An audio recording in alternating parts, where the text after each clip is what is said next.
আসসালামু আলাইকুম। আশা করি যে যেখানে আছেন ভালো আছেন, সুস্থ আছেন। আমি খুব বেসিক একটা রান্না করব। আমি জানি সকলেই পারেন, তারপরেও যারা নতুন, যারা পারেন না তাদের জন্য।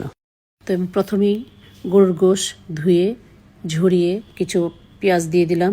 পেঁয়াজ দিয়ে 2 চা চামচ আদা, 1 চা চামচ জিরার বাটা আর 1 চা চামচ রসুন বাটা ভরে, 1 চামচ ভরে হলুদ গুঁড়া আর চা চামচের 3 চামচ মরিচ গুঁড়া, 1 চামচ ধনিয়া গুঁড়া, 1 চামচ লবণ। আমি তেল দিয়ে এটাকে ভালো করে মেখে নেব।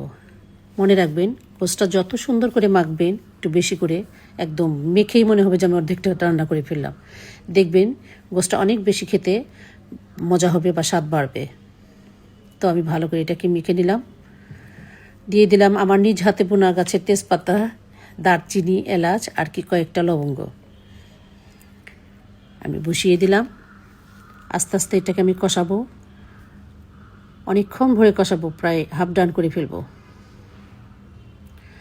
আমি কিন্তু সবসময় গরুর গোশ, খাসির গোশ, মুরগি, বড় মাছ এগুলোতে গরম পানি দিই।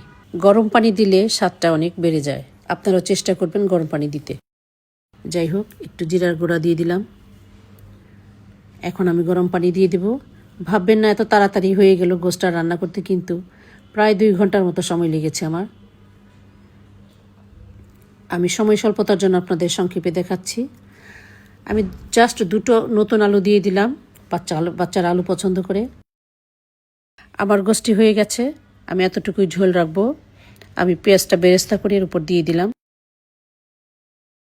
ভালো লাগলে লাইক, কমেন্ট, শেয়ার করবেন প্লিজ।